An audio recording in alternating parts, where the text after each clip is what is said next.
bonjour à tous. Le thème qu'on a choisi pour RecNoCB, c'est comment on centralise nos données CRM et décisionnelles, et le scope dans le Data Cloud Snowflake. Donc notre périmètre actuel, ou plutôt avant migration, hein, on a un full Oracle, hein, donc notre prod, mais aussi notre DataWare et notre CRM sont sur Oracle, on-premise. On utilise Tambia, classiquement SAP BO pour notre reporting, la data vise avec Qlik et la data science avec SAS. Ce qu'on observe, hein, je pense comme beaucoup, c'est des requêtes qui sont souvent lentes. Alors évidemment, la solution, c'est on achète des serveurs et puis on achète des licences, mais ça coûte cher. Et notamment pour toutes les requêtes ad hoc. Hein, donc on a des équipes métiers, marketing, études clients, qui lancent pas mal de requêtes, et c'est normal. Et c'est là-dessus où ça pêche naturellement le plus. On a aussi besoin, et ce serait avec n'importe quel autre SGBD, d'une expertise forte, qu'il s'agisse d'optimiser des traitements, de donner des sauvegardes, de faire un PRA ou un PCA, implémenter de version.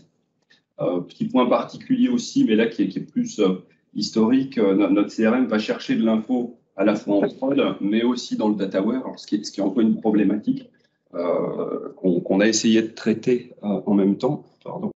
Donc les conséquences de ça, hein, impossibilité de croiser les données web, CRM, Analytics. Finalement, les données, on les a. En théorie, on saurait les rapprocher, mais finalement, le coût et le temps de traitement est bien trop élevé pour qu'on puisse y arriver. Et un exemple type dans le retail omnicanal, c'est le repos. Hein, donc, la question à laquelle on essaie de répondre, c'est qui a fait des recherches online pour finalement aller en magasin. On a les données on a 95% à peu près de clients qui sont cartés chez NoCB. Donc, ces usages, on les connaît.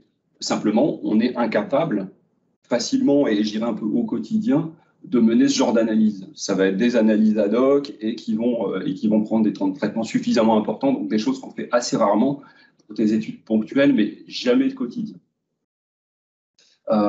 C'est aussi évidemment un accès difficile au DataWare en simultané. On a différentes équipes, métiers, IT, et lors des pics d'usage, évidemment, on peine. Les planifications BO prennent beaucoup de temps. Et puis, quand on veut ajouter de nouveaux usages, on a évidemment toujours un peu peur de ce que ça va donner, c'est-à-dire de l'alourdissement en fait, de la sollicitation de la plateforme, que ce soit de la data viz, de la data science ou finalement même des rapports du quotidien. Oracle, mais là, c'est pas Oracle qui est visé, hein, c'est un SGBD pointu en général, sont des bases complexes, coûteuses et qui nécessitent pas mal de tâches d'optimisation pour arriver à de bons résultats. Vous voyez en fait ce qu'on vise. Donc, je parlais tout à l'heure du DataWare et du CRM, c'est alimenter, garder évidemment notre prod sous Oracle, mais alimenter notre CRM et notre DataWare posé sur Snowflake et garder effectivement via notre écosystème SaaS, BO et Qlik. Donc, le projet qu'on a mené début 2020, on a lancé un POC avec l'aide de Synergy, on a comparé Snowflake et Google BigQuery. Alors, on a malheureusement eu, comme certains, un petit arrêt Covid, on va dire, qui nous a, je dirais, freiné un peu dans ces projets. Je pense que sinon, on l'aurait lancé globalement un an plus tôt. Voilà, on a lancé en avril notre projet. Le périmètre, c'est la migration des bases DataWare et du CRM sur Snowflake.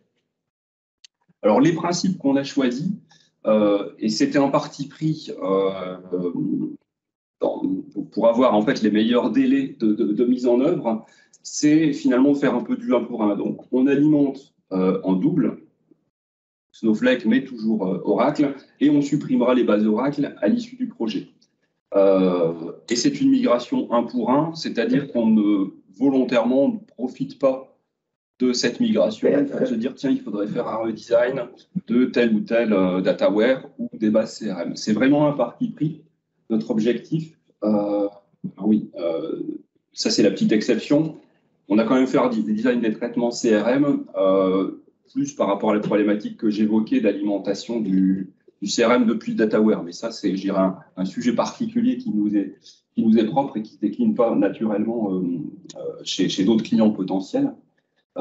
Et notre but, voilà, c'était vraiment comment on peut traiter le périmètre le plus large dans les délais les plus brefs. C'est-à-dire qu'à l'issue du projet, Oracle pour le DataWare, Oracle pour le CRM, ça n'a plus lieu d'être, on s'appuie sur Snowflake. L'autre intérêt, c'est aussi évidemment par rapport aux utilisateurs, et je ne parle pas là, en l'occurrence, pas tellement de l'IT, mais vraiment des utilisateurs métiers, leur offrir finalement une migration qui soit complètement transparente. Donc les bénéfices, Vision 360, ce qu'on attend vraiment de Snowflake, on parle souvent de concentrateur de données. Aujourd'hui, on a des dataware, on pourrait avoir des analyses croisées d'un dataware avec l'autre, mais clairement, on n'y arrive pas pour des questions de puissance, de capacité. Avec Snowflake, on y arrive, donc Vision 360, il y a plus de silos de données. Faciliter les analyses en améliorant les performances, et je partagerai les premiers chiffres. Et puis découvrir de nouveaux axes d'analyse, c'est-à-dire qu'au-delà du périmètre actuel, dans un deuxième temps et même peut-être un peu en parallèle du projet, on pourra importer des données comportementales qui sont aujourd'hui disponibles. Tout ce qui est Google Analytics, enfin les Web Analytics, pour ceux qui connaissent, pas besoin d'être Google, c'est disponible et on peut l'intégrer dans Snowflake. Et tout ce qui pourrait être Open Data nous permettrait d'aller faire des analyses. On parle parfois, par exemple, dans le retail de météo, ces données qu'on pourrait intégrer pour essayer de découvrir des tendances ou des comportements clients en lien, des corrélations. On vise évidemment une amélioration de la satisfaction utilisateur, à la fois par la rapidité et puis cette concentration qui leur permettra des analyses impossibles aujourd'hui. Et puis une meilleure productivité de l'IT, éviter de passer effectivement du temps à de l'administration technique, des optimisations, et passer plus de temps sur les projets, sur le développement, les usages. Donc voilà, performance et concentration, la notion de concentration, c'était vraiment chez nous un critère majeur. Alors maintenant, en termes de retour, là, les points d'attention, c'était vraiment pour mener le projet. Et finalement, si vous réfléchissez à ça, ces points d'attention ne sont que des points de méthode finalement. Les retours, eux, concernent plutôt ce qu'on a à la cible. Et ça, c'est évidemment super positif. Donc, on avait mené une analyse justement des prérequis, des dépendances, notamment DataWare, CRM. Entre les équipes, ça nous a vraiment permis de faire les choses dans l'ordre, même si j'évoquais le sujet, attention à la recette, et sans perdre de temps inutile. Finalement, on a différentes équipes qui ont travaillé, qui sont bien coordonnées grâce à l'analyse qui a été faite en amont.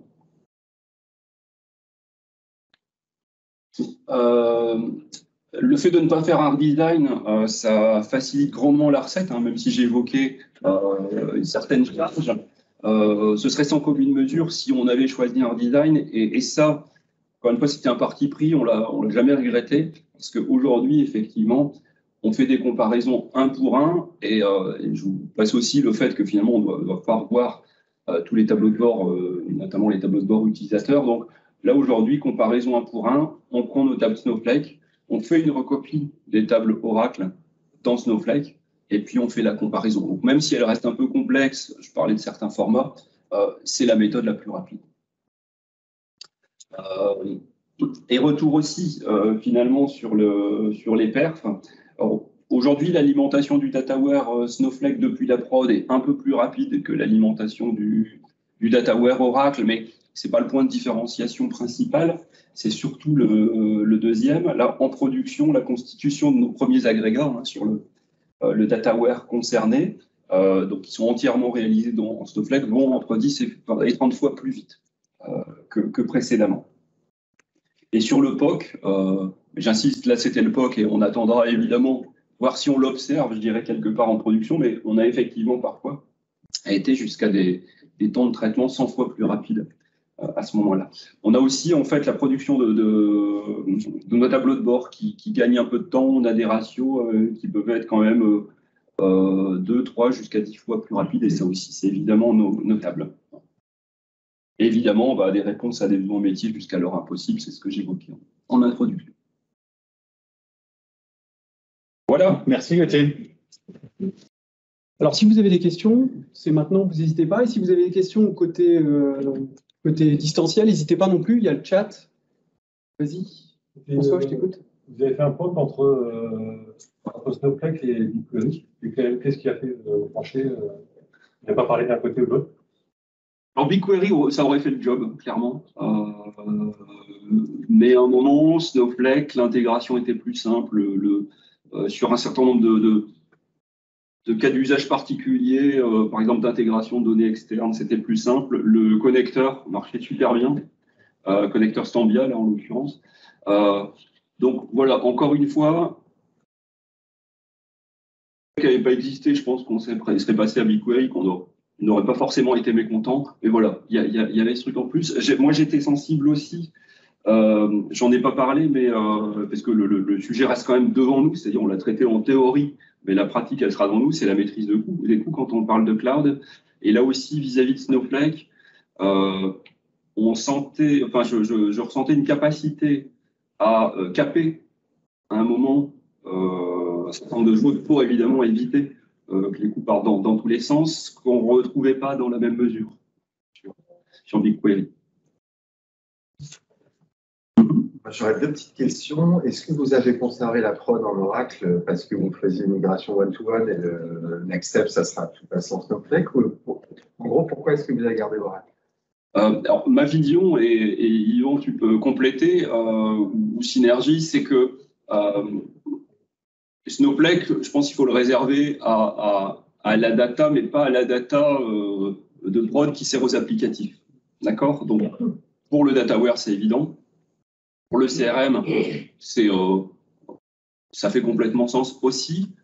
Je ne vois pas Snowflake comme aujourd'hui, en tout cas, comme une solution pour les applicatifs et donc pour les bases qu'on appelle, nous, les bases de prod. Je ne sais pas, Yvan, si tu as... Je ne suis pas d'accord avec vous. Je vais parler après à Pascal Arnaud, parce que c'est le président du fan club de Snowflake français, premier client. Alors, donc, historiquement, en fait, il ne faut pas l'oublier, il faut toujours rester humble. On est une base analytique. Notre métier historique, là où on vient dans la conception, là d'où on vient en faire en termes de conception, c'est récupérer des bases et faire des analyses croisées. Notre métier, c'est pas d'aller faire de la transaction bancaire instantanée avec 5000 utilisateurs connectés pour une petite variation de données, pour un temps de réponse inférieur à 1 milliardième de seconde. Ça, c'est pas notre cœur historique. Notre cœur historique, c'est de manipuler 1 milliard de données et de faire une analyse croisée entre deux bases d'1 milliard de données et donner des réponses en moins de 3 minutes. C'est ça notre cœur historique. Maintenant, il se passe qu'avec la puissance du cloud, avec le calcul distribué, eh bien, en fait, ces bases-là, Snowflake, est très, très performant, même jusqu'à des temps de réponse qui sont aujourd'hui considérés comme du transactionnel. Il y a une zone grise entre ce qu'une base Oracle tunée ou une base MS SQL va faire en transactionnel et ce qu'un Snowflake tuné va faire en transactionnel. Donc, pour certains clients, on pourrait se dire, est-ce que je vais sur l'un, sur l'autre? Bon, je dis ça, c'est à risque et péril, parce que premièrement, aujourd'hui, nous ne sommes pas. Je ne dis pas qu'on n'a pas des réflexions, qu'il n'y a pas des idées. Peut-être qu'on fera une annonce, mais ce n'est pas moi qui le ferai. Et en tout cas, il y aura un gros ramdam autour. On n'aille pas un jour sur la base transactionnelle. Ça a été fait par Benoît il y a 15 jours. Il y a des préannonces. Voilà. Il y a beaucoup de discussions là-dessus, mais ce n'est pas encore fini. On n'a pas encore tous les guidelines sur le sujet. Mais si on va sur l'analytique, on amènera ce qu'on a amené avec Snowflake dans le monde de l'analytique. D'accord. C'était pour M. Brozet. Une dernière question de M. Adlan Bandali. Quel était l'impact sur votre BI? Est-ce que vous vous appuyez sur la puissance du moteur? Avez-vous dû revoir vos modèles de données? Non, on n'a pas revu les modèles de données. Alors, il y avait hormis les aspects de format que j'ai évoqués, j'insiste vraiment sur le 1 pour 1. On a pris les schémas de base Oracle et on les a claqués entre guillemets dans. Et côté BO, ça s'est fait. Et côté BO, alors j'en parlais tout à l'heure au petit déjeuner. Le premier univers qu'on a démarré, qui était naturellement pas celui qui avait l'enjeu le plus important, on s'est dit, les équipes projet se sont dit, bah tiens, on a bien fait notre recette, donc on n'attend pas de différence sur le plan du résultat, donc on ne va pas prévenir les utilisateurs. On n'a pas besoin de leur demander entre guillemets d'être vigilants et voilà, les enjeux sont raisonnables. Je pense qu'on ne l'aurait pas fait avec l'univers principal, donc on a peut-être entre guillemets un peu joué à ça. On a switché, on leur a rien dit, on a observé les temps qui sont meilleurs et effectivement on n'a eu aucun retour, zéro retour. Donc c'est vraiment le 1 pour 1 a vraiment super bien fonctionné là. Une dernière petite question pour toi, Benoît Dumont. Les outils de BI sont-ils dans le cloud? Je pense que non. Non, alors, salut Benoît. Si tu parles de BO, de SaaS ou de Qlik, non, ça tourne en premise et puis ça attaque effectivement Snowflake via les connecteurs. Stambia, idem. Stambia, idem. Très bien, écoutez, merci. Merci Gauthier. Merci Gauthier.